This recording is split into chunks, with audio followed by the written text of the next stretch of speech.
So, what are the mechanisms of accountability? Well, at the most local level, school board meetings. How many people in this room been to the school board meeting? Do you know that less than 5%, do you have elected school board here in this town? Less than 5% of the electorate participate in the school board meetings. And they just keep running people, and the people just keep getting elected. But here's the reality.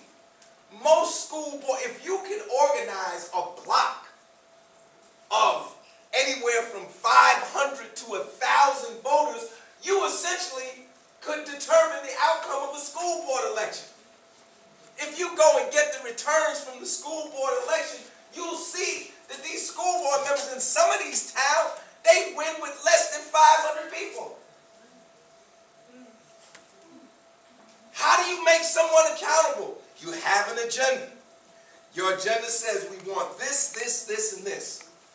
When election time comes, instead of people running into church, making a quick speech, and running out of the church, you be like, wait a minute, don't even come in here if you think you're going to run out.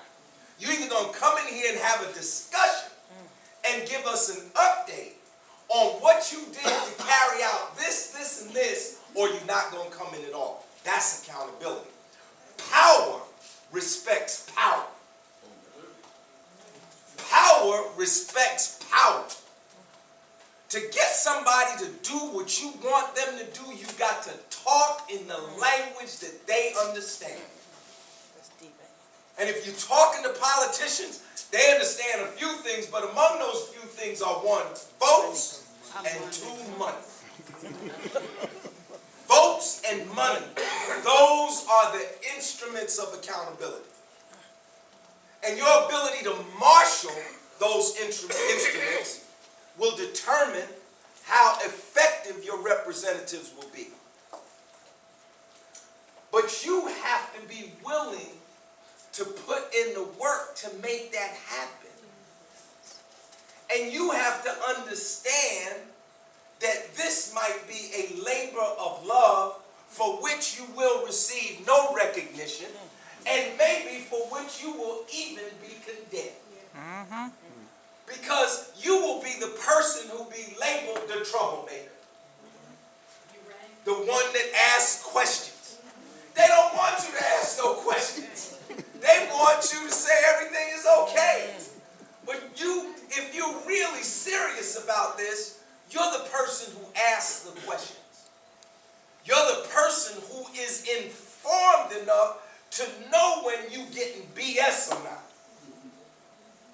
Now you can only know, because BS can, they can perfume BS. They can put perfume on BS. You won't even know the BS is in the room. The only way to fight perfume BS is by educating yourself and being informed. And then you can go toe to toe with them. And you know what the irony is? We have more access to information than we have ever had before. With your cell phone, you virtually have a library in your pocket. You don't have to go to no card catalog. You don't have to go to no book stacks like we did when we was kids. Remember when we went to the library? When we was kids, we had to go to them little wooden bureaus that had them long drawers in there. That had them cards. Man, you might be in the library all night long to just research one paper. Within 60 seconds, you can have more information at your fingertips than a graduate student would have had in a week when we graduated from college, before there was an internet. So you have to develop, you have to use the instruments of accountability. And I know people don't like to hear this kind of talk because, well, he's my friend. She's my friend. He's in my church. Because they go to church, right? They're my neighbors. But this ain't about friendship. This is about business. This is business. You know, black people, we such a loving people. You know, we such a loving people. We love. Love is in our culture, in our spirit. We love. But we got to be about business too. Ask a businessman what a rational decision is. He has someone that's going to give him a part for $2, and he has somebody else that's going to give him a part for $1. He's going to look at both parts. If they're of equal quality, what do you think he's going to do? Right. He might be a large brother with the guy with the $2 part. He might go to the same church with the guy with the $2 part. But if that $1 part is of equal quality, all that friendship is going to go out the window.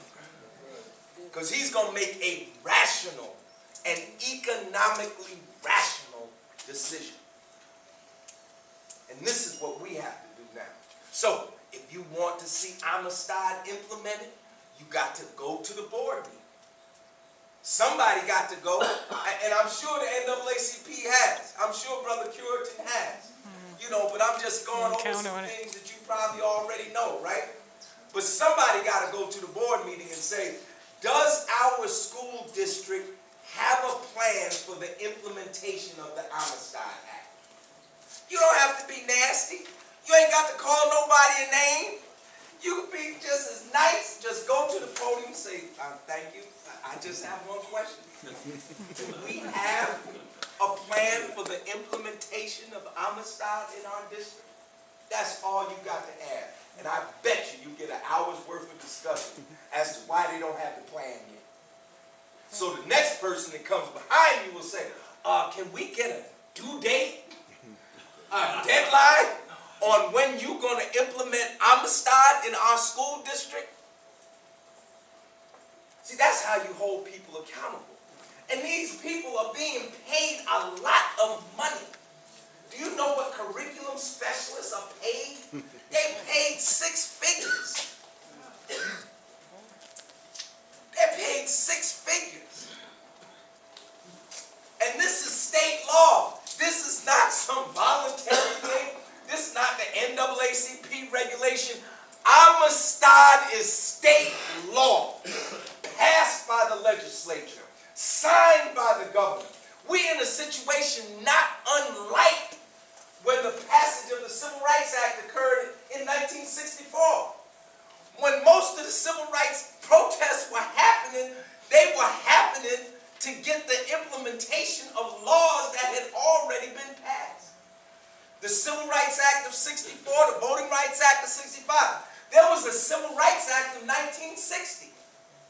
So when they were out there protesting, they were protesting to get the state governments were resisting the implementation of federal law.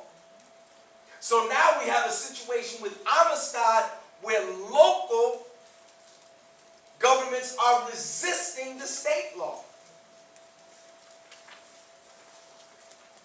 So if we're really serious about black studies, and I want to thank those of you who came out today about black studies, you veterans who have been in the struggle in one form or another probably more than half your adult lives.